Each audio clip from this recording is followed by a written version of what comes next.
Annyeonghaseyo Robun. Ayo, siapa nih yang udah nunggu-nunggu banget season kedua drama ini? Penasaran gak sih kira-kira alur cerita seperti apa yang season kedua drama The Penthouse War in Life suguhkan? Bakalan lebih mengejutkan dan menegangkan gak ya? Yuk pantengin terus, kita ringkasin ceritanya buat kamu.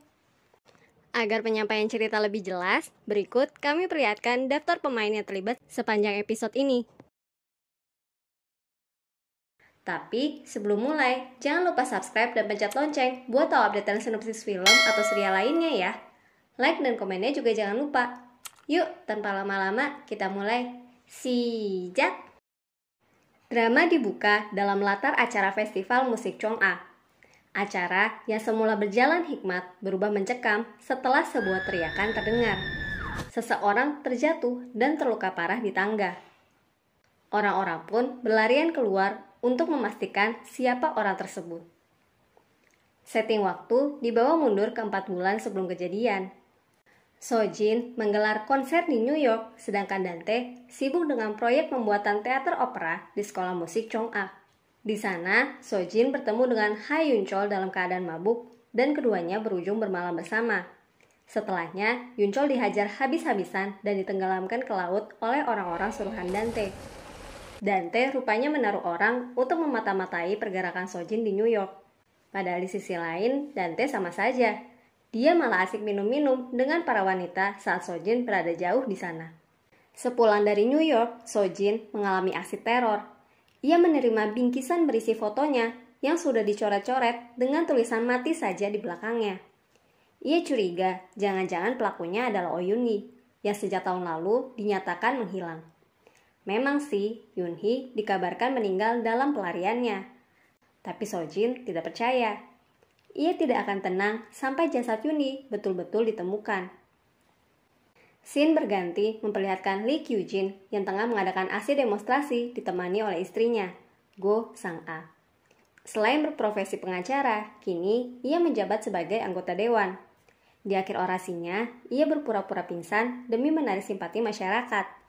Begitu menjauh dari kerumunan, baik Kyu-jin maupun Sang-a terkejut saat melihat sebuah artikel berita.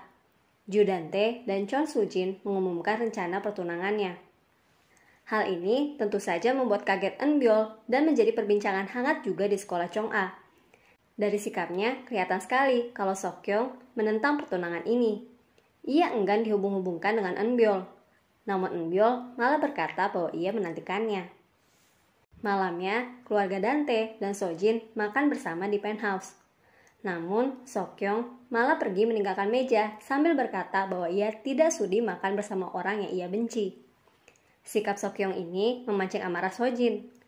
Sojin memberikan Seokyeong peringatan agar ia bersikap lebih sopan ke depannya. Lain cerita dengan Eun-byul. Ia bersikap manis dan mengikuti jalannya acara dengan antusias. Walau dibalik itu, rupanya ia juga muak dengan sikap Dante yang kelihatan sekali cari muka di depannya. Aksi teror kembali terjadi. Kali ini, kita diperlihatkan sosok yang memakai sepatu berwarna putih tengah memperhatikan Sojin. Tapi siapa ya? Gara-gara masalah ini, Sojin memarahi Dante. Ia menganggap Dante tidak becus menangani keamanan apartemennya. Sebab kejadian ini terjadi di unit penthouse milik Dante sendiri. Dante berusaha menenangkan Sojin, walau dibaliknya ia memarahi Yang Mi-ok, asisten rumah tangga mereka, karena bisa lalai sampai-sampai insiden tersebut terjadi. Lalu, kita diperlihatkan kehidupan Rona kini. Setelah penangkapan Yoon-hee, hidup Rona makin malang. Sepertinya ia tidak lagi bersekolah di SMA Chong'a dan teman-teman sekolahnya yang baru merundung Rona akibat kasus Yoon-hee. Ia juga harus kerja sambilan demi memenuhi kebutuhannya. Meski akhirnya harus diusir begitu pemilik tempat kerja tahu identitasnya yang asli. Meskipun begitu, diam-diam Jenny menaruh perhatian kepadanya. Untuk memastikan keberadaan Yoon-hee yang masih simpang siur, Dante menempatkan Mi-ok untuk berjaga-jaga di sekitar Rona. Rupanya, pelaku peneroran Sojin selama ini adalah Yang Mi-ok, asisten rumah tangga mereka. Ia melakukan aksinya tersebut lantaran cemburu melihat kedekatan Dante dengan Sojin, sebab ia terobsesi sekali memiliki Dante. Atas tindakannya tersebut, Dante memerintahkan orang-orang suruhannya memberi Mi-ok pelajaran. Dante mengadakan prosesi lamaran romantis untuk Sojin, yang juga dihadiri oleh orang-orang Heraklab. Namun prosesi lamaran tersebut mendadak kacau saat polisi datang menggerebek.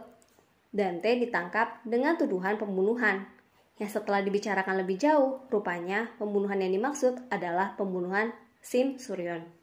Mi-ok rupanya ditemukan meninggal di apartemennya dan meninggalkan sebuah surat bunuh diri, yang di dalamnya ia bersaksi bahwa Dante lah pembunuh Sim Suryon yang asli. Dalam keadaan penuh tekanan tersebut, Oh Yun-hee secara mengejutkan muncul di hadapan mereka. Kabarnya, ia datang untuk menyerahkan diri. Yun-hee pun kembali diinterogasi dan menjelaskan bahwa tuduhan yang membunuh Suryon selama ini tidaklah benar. Akibatnya, kasus kematian Suryon kembali diinvestigasi ulang. Dante memutuskan untuk mengambil hitamkan Yang Mi-ok sebagai pelaku pembunuhan Suryon. Ia membuat seolah Mi-ok sengaja membunuh Suryon karena terobsesi memilikinya. Dengan begitu, Dante berhasil lepas dari tuduhan. Sekalipun begitu, mereka belum bisa sepenuhnya bernapas lega. Oh Yun-hee kini dinyatakan bebas dan hal ini jelas mengancam Dante dan Sojin. Scene pun berganti, memperlihatkan suasana haru pertemuan Yun-hee dan Rona setelah Yun-hee dinyatakan bebas. Di sana, kita pun diperlihatkan flashback kejadian dari sisi Yun-hee. Mi-ok rupanya berusaha dengan segala cara mencari keberadaan Yun-hee agar kembali dianggap berguna oleh Dante. Ia sengaja mencelakai Rona sebab ia yakin Yun-hee pasti datang menolong anak semata wayangnya jika ia dalam bahaya. Betul saja, Yun-hee datang tanpa sepengetahuan Rona yang berhasil kabur dari siksaan Mi-ok. Mi-ok pun melawan Yun-hee, namun Logan datang dan menghentikannya. Merasa gagal dan tidak lagi punya celah, Mi-ok sengaja mengakhiri hidupnya. Mungkin ia juga berniat menjebak mereka ya. Untungnya, Logan berhasil membereskan keadaan. Ia membuat sebuah surat kematian palsu yang akhirnya ditemukan oleh polisi.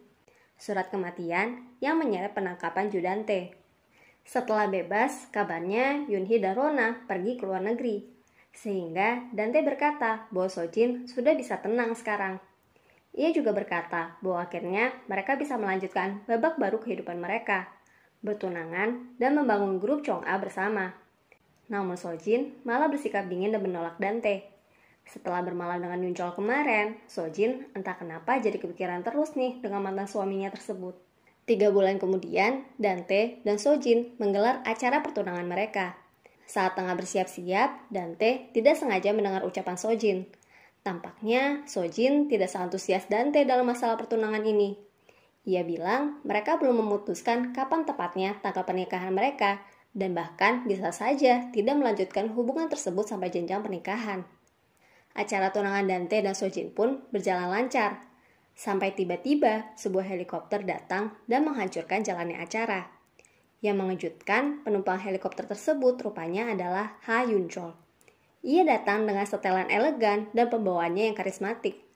Wah, Sojin kayaknya auto nyesel nih ninggalin Yunchol. Apalagi waktu Yunchol mengenalkan istri barunya yang ternyata adalah Oh Yun-hee.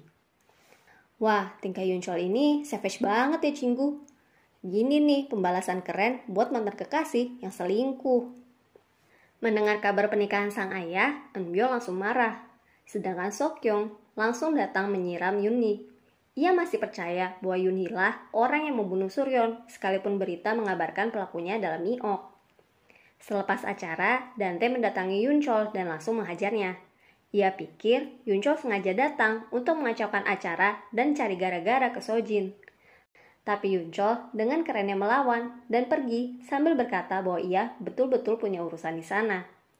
Gara-gara kedatangan Yunchol dan Yun-hee ini, mood Sojin jadi buruk. Ia tidak fokus dan gagal menikmati kebersamaannya dengan Dante. Padahal Dante sudah berusaha membuat Sojin bahagia dengan semua yang ia siapkan.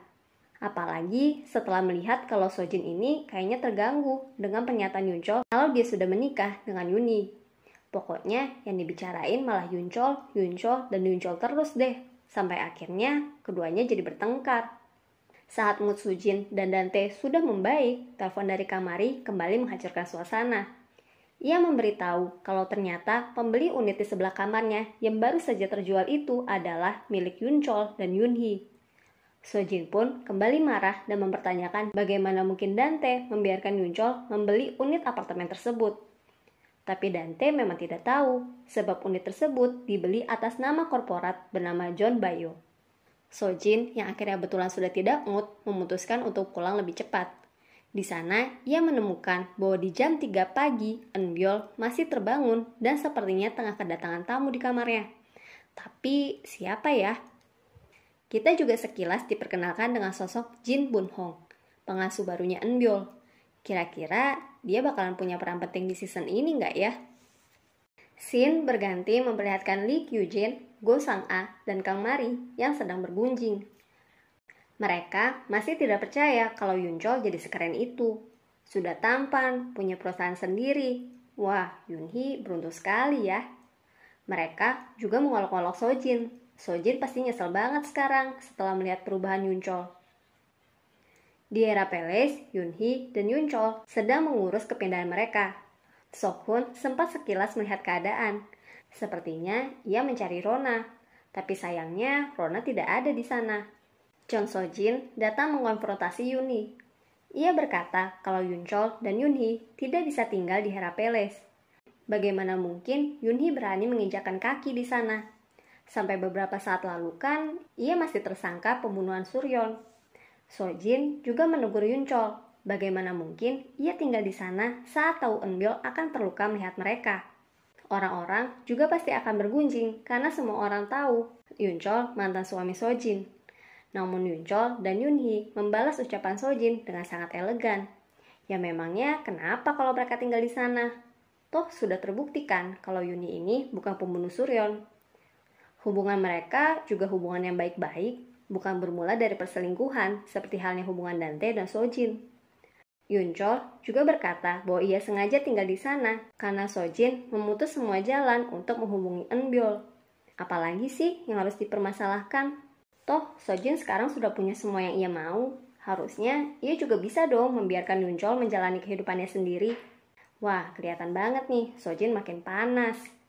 Scene berganti ke SMA Chong-ah. Walaupun di rumah nggak akur karena pertunangan kedua orang tuanya, tapi Seokyeong dan Eunbyul kompak banget urusan bully-membuli. Mereka sengaja membuli Jennie yang ketahuan menaruh perhatian pada Rona kemarin. Sepertinya anak-anak ini sengaja membuli sebagai cara untuk melampiaskan kekesalan mereka soal masalah keluarga ya. Dante dan Yunchol bertemu. Ia memberitahu Yunchol bahwa kepindahannya belum tentu disetujui oleh Dewan.